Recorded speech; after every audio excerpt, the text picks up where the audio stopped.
കൂട്ടുകാർക്ക് നല്ലൊരു രാത്രി ആശംസിച്ചുകൊണ്ട് മാമ്പഴത്തിന്റെ പുതിയ വീഡിയോയിലേക്ക് സ്വാഗതം. നമുക്ക് നേരെ ഉണ്ണിമോടെ അയ്യപ്പസ്വാമിയുടെ നാളത്തെ നല്ലൊരു പ്രമോ വിശേഷം കണ്ടാലോ.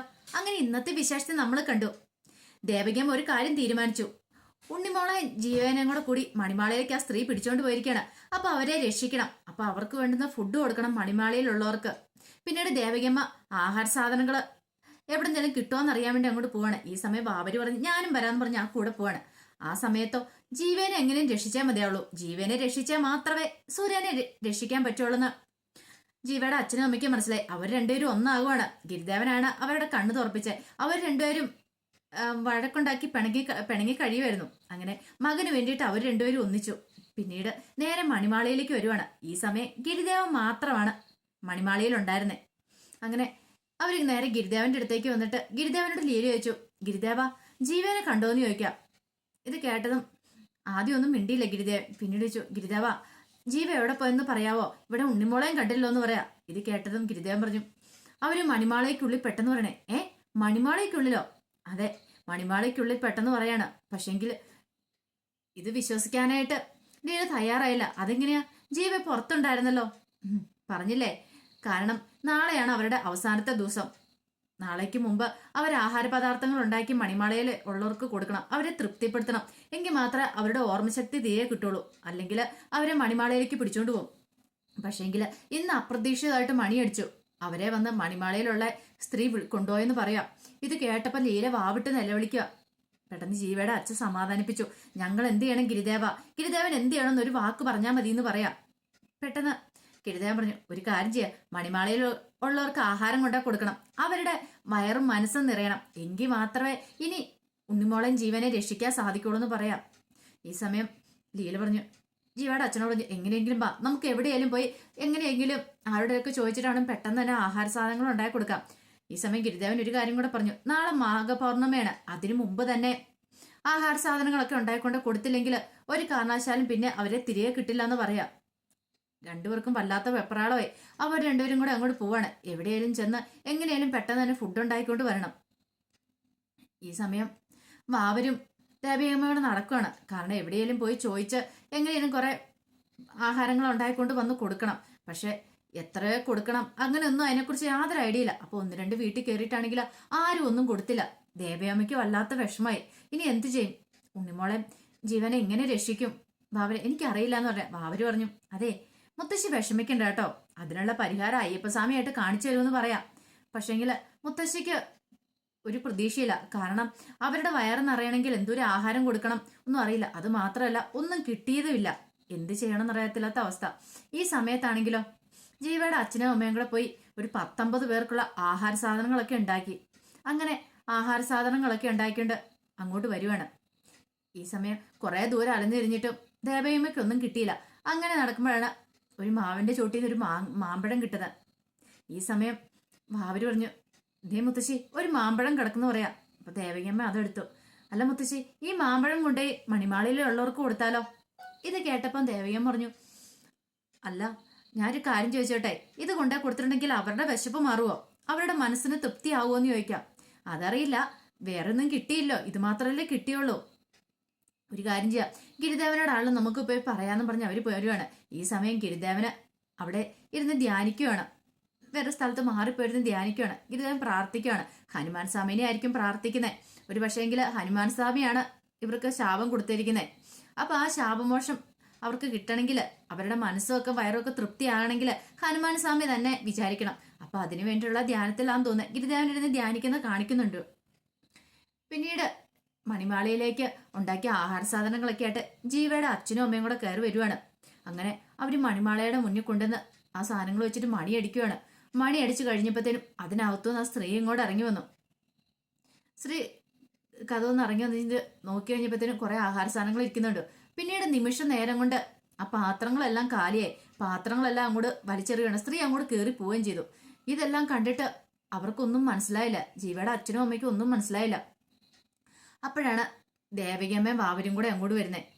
അപ്പം ദേവകിയമ്മേനെയും ബാബരെയും കൂടെ കണ്ടു കഴിഞ്ഞപ്പം പെട്ടെന്ന് ലീല വന്നിട്ട് ചോദിച്ചു, അല്ല മുത്തശ്ശി, ഞങ്ങൾ ഇത് കണ്ടോ 50 പേർക്കുള്ള ആഹാര സാധനങ്ങളൊക്കെ ഉണ്ടാക്കി കൊടുത്തു.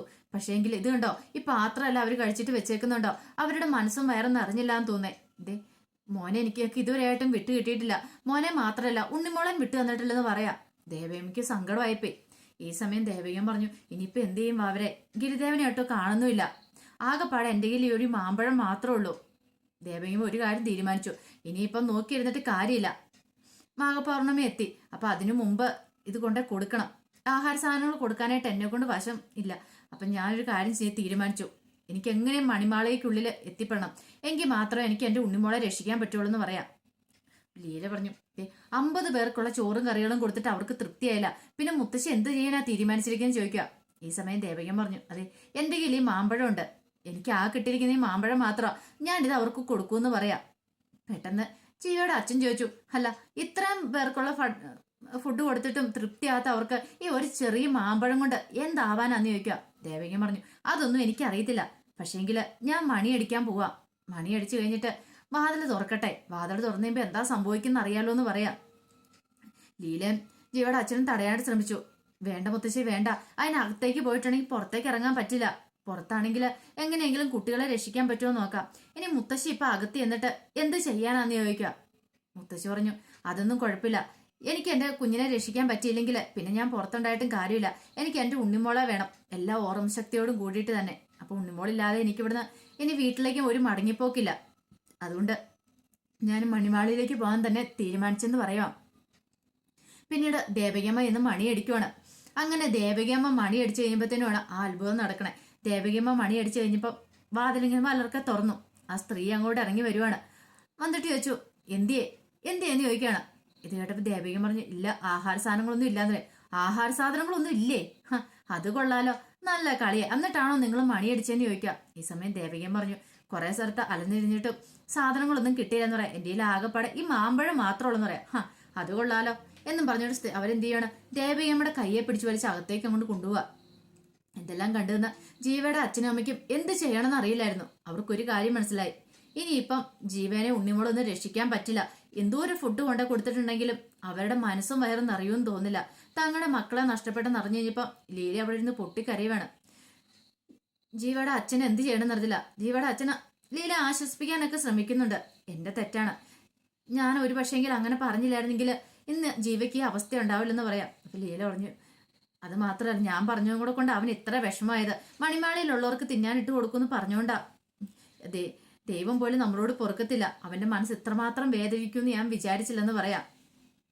പിന്നീട് ആ സ്ത്രീ എന്ന് പറഞ്ഞാൽ കാമിനി നടയുടെ പേര് ചിത്രകേതും കാമിനി, അവരാണ് മണിമാളിക്കകത്തുള്ളത്. അപ്പൊ കാമിനി നേരെ മുത്തശ്ശിനെ അകത്തേക്ക് ഏറ്റിക്കൊണ്ട് പോവാണ്. അങ്ങനെ അകത്തേന്ന് മുത്തശ്ശി അവിടെ എല്ലാം നോക്കുവാണ്. ഉണ്ണിമോളും ജീവ എന്തിയാന്നാണ് നോക്കുന്നത്. പിന്നീട് മുത്തശ്ശി ചോദിച്ചു, ഉണ്ണിമോൾ എന്തിയേ? എനിക്ക് ഉണ്ണിമോളെ കാണണമെന്ന് പറയാം. ഇത് കേട്ടതും അവര് പറഞ്ഞു, നിങ്ങള് മണി അടിച്ച് എന്തിനു വേണ്ടിയിട്ടാ? ഞങ്ങൾക്കുള്ള ഫുഡ് തരാൻ വേണ്ടിട്ടല്ലേ? അതെ, എൻ്റെ കയ്യിലൊന്നുമില്ല തരാനായിട്ട്. എൻ്റെ കയ്യിൽ ആകെപ്പാടി മാമ്പഴം മാത്രമുള്ളെന്ന് പറയാം. ഇത് കേട്ടത് അവര് പറഞ്ഞു, ഞങ്ങൾ വിചാരിച്ചെന്താ മണി അടിച്ചു കഴിയുമ്പോൾ ഞങ്ങൾക്കുള്ള ആഹാര സാധനമായിട്ട് വന്നായിരിക്കുന്നു. ഒരു പക്ഷേങ്കിൽ ആ പെൺകുട്ടിയുടെ വീട്ടുകാരെങ്കിലും അവളെ രക്ഷിക്കാൻ ശ്രമിക്കുമെന്ന് വിചാരിച്ചു. പക്ഷെ നടന്നില്ലല്ലേ. കാരണം 50 പേരൊക്കെയുള്ള ഫുഡ് കൊണ്ട് തന്നിട്ട് ഞങ്ങളുടെ വയറും മനസ്സും നിറഞ്ഞില്ല. പിന്നെയാണോ ഈ മാമ്പഴം കൊണ്ടെന്ന് പറയാം. ഇത് കേട്ടപ്പോൾ ഉണ്ണിമോൾക്കല്ല ദേവയമ്മയ്ക്ക് വല്ലാത്ത സങ്കടമായിപ്പോയി. ദേവയമ്മയ്ക്ക് മനസ്സിലായി, ഇനിയിപ്പം ഇവരുടെ പിടിയിൽ നിന്ന് തനിക്കും അല്ലെങ്കിൽ ഉണ്ണിമോൾക്കും ഒന്നും രക്ഷപ്പെടാൻ പറ്റില്ലെന്ന്. ദേവയമ്മ മനസ്സിൽ പ്രാർത്ഥിക്കുക, എൻ്റെ അയ്യപ്പസ്വാമി നീയായിട്ടൊരു വഴി കാണിച്ചു തരണം. എനിക്ക് എൻ്റെ ഉണ്ണിമോളെയും കൊണ്ട് ഇവിടുന്ന് പോകാൻ പറ്റണം. ഇല്ലെങ്കിൽ ഞാൻ ഇവിടെ കിടന്ന് മരിക്കുള്ളൂ. നീയായിട്ട് എന്തേലും ഒരു വഴി കാണിച്ചു തരാൻ പറയണം. അങ്ങനെ ദേവകിയമ്മ അവിടെ അയ്യപ്പസ്വാമിനെ വിളിച്ച് പ്രാർത്ഥിക്കുക. ഈ സമയത്ത് ഗിരിദേവനോട് ധ്യാനിച്ചിരിക്കുക. അപ്പൊ ഇനി നമ്മൾ ചിലപ്പോൾ നാളെ കാണുന്ന എന്തെങ്കിലും അത്ഭുതം സംഭവിക്കണം. ഒരു പക്ഷേങ്കിൽ ആ ഒരു മാമ്പഴം കൊണ്ട് തന്നെ അവരുടെ മനസ്സും വേറെ നിറയും. കാരണം ഗിരിദേവൻ ധ്യാനിക്കുന്നുണ്ട്. അപ്പൊ ഗിരിദേവൻ ധ്യാനിച്ചു കഴിഞ്ഞിട്ടുണ്ടെങ്കിൽ എന്തെങ്കിലും ഒരു അത്ഭുതം നടക്കും. അപ്പൊ എന്താണെന്ന് അറിയത്തില്ല കേട്ടോ. അപ്പൊ അതിന്റെ വിശേഷങ്ങളൊക്കെ നമുക്ക് എല്ലാവർക്കും കാത്തിരിക്കാം. നാളത്തെ ഫുൾ വിശേഷം വരുന്ന കഴിയുമ്പോൾ അറിയാം ഉണ്ണിമോളും ജീവ അതിനുള്ളിൽ നിന്ന് രക്ഷപ്പെടുവോ, ദേവികമ്മയ്ക്ക് എന്തെങ്കിലും അപകടം സംഭവിക്കുമോ എന്നൊക്കെ. അപ്പൊ ആ വിശേഷങ്ങളൊക്കെ നമുക്ക് എല്ലാവർക്കും കാത്തിരിക്കാം. ഒരിക്കൽ കൂടി എല്ലാവർക്കും നല്ലൊരു രാത്രി ആശംസിച്ചു നിർത്തുന്നു. നന്ദി.